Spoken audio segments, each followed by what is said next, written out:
I am trying to hit this personal goal I set of making quilts for my nieces and nephews. I set this goal in 2013. I didn't get them done for Christmas. So I thought this great idea. I was going to make the quilts for birthdays in 2014. Well, it kind of got to September in 2014 and I didn't get them done. So I thought, I know, I'll finish them all for Christmas 2014. Well, it's now January 2015 and guess what? It's not done. I do have 2 quilt tops cut out and finished, but I have really decided to hit my goal of quilts for niece and nephew birthdays 2015. So this is do or die. It's got to be done. They're getting too old. So they're all getting single quilts, and the first one that's up is my nephew. He's turning 8 in about 2 weeks. So I don't have a lot of time, but his is a Star Wars, and I thought I would actually walk you through how I'm going to get this done, and let's see how long it takes me.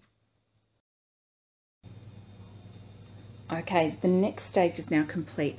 I've cut all my pieces for the quilt top. So here I've got my border, my binding, and all the pieces for the top. The top I'm making on this are 5.5-inch squares, and these are just going to be randomly placed. I'll put them on the floor to place them out. I'll put a picture up of that as well. I've cut 2.5-inch strips for my binding. I've cut 5-inch strips for my border. These are 6-inch squares, so when it's all finished, of course, all of these will be 1/2 inch smaller. I've got all my rubbish over there, a few little leftovers. I might put something else together out of the leftovers, maybe trim up a pillowcase to go with the quilt. And I guess now it's time for me to take all these squares and stitch them together.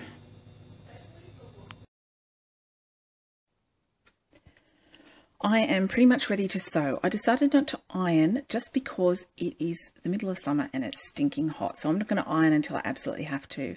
I have 5 different squares interspersed with plains, and all I've done is I've actually laid them out and I will repeat it over and over and over.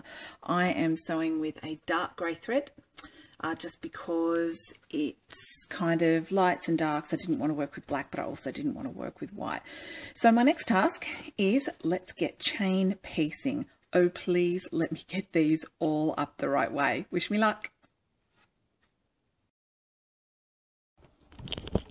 Put off ironing as long as I could, but once I was finished sewing all of these together, they had to be pressed. So what I've done is I've pressed all of the seams to the left, but then I realised that when I go to sew it together, it's going to be a lot of bulk in these corners on one side. So I've actually, every second row, I'll now turn to the right. And so now I've got my first 2 rows all stitched together. Woohoo! And I'm starting to run through the 3rd and 4th. So I'm just going to keep going like this. So wish me luck. Nearly done. Let's see how fast I can do this. Okay, so now I'm starting to really make some progress. I've got all my strips done in 2 lots of 4, laid it out on the floor to see how it's looking. There's more in a row than I would like, with all these squares here sort of going down and then all these ones here, but I like how the colours are scattered randomly, so I'm just going to leave it. This is for an 8-year-old after all. And now to sew these 3 panels together and get the border on. Just sewing on the last piece of the border right now, and today's tip is brought to you by Ouch. Do not cut backwards with your rotary cutter or you will put a great big gash in your knuckle.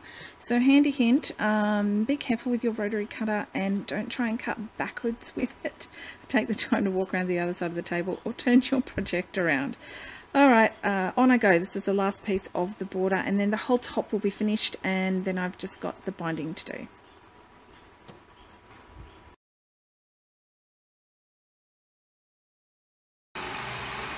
Alright, so I finally got it finished and now it is on the quilting machine at Frankenstein's Fabrics.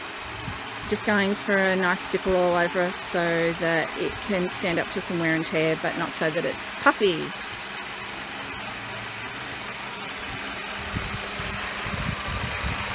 Isn't that cool? Alright, we'll come back when it's finished. Ta-da! It is at the end. How long did that take? About 45 minutes. So if you need quilting done, you should send it to Frankenstein's Fabrics because she does an awesome job. Look at that awesome stipple, came out really well. So we've used a dark grey to go with the charcoal background, and it's going to be bound in black. So next thing you're going to do is take this off the machine, trim it up, and onto the binding.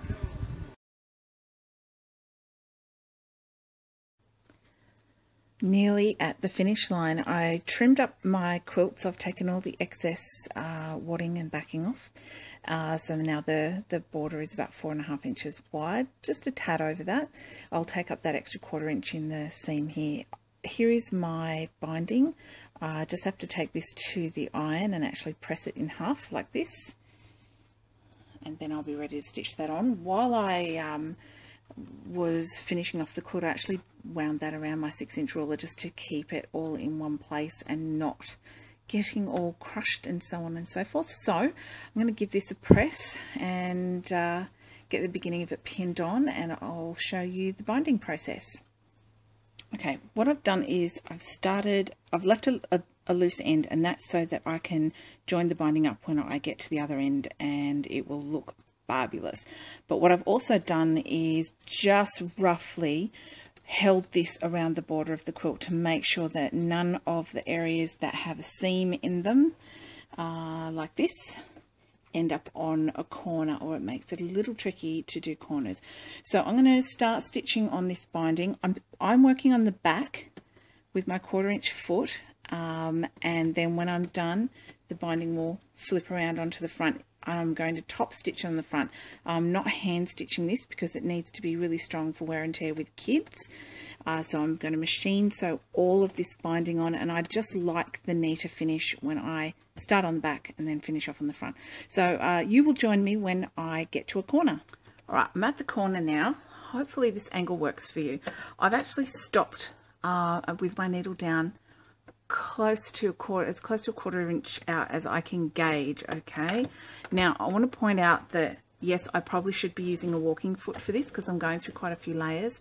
However, my walking foot is a little bit dodgy at the moment, and so that's not what I'm doing. I've turned this around, and now I'm going to lift up the needle. I'm just going to pull this out enough to work in the area. I'm going to fold up my binding so that this edge of the binding runs parallel with this edge of the quilt. Okay, can you see that there? So that here, this goes straight up. Let me see if I can zoom that in a bit more. There we go. Okay, so this edge is going straight up here, and then I'm going to bring this back down. So now I've got this fold here. It's really hard to see on black. I'm really sorry about that. But you've got this kind of fold here, and then it's going back under the foot, and I'm just going to keep on sewing. I will secure it with a little back stitch.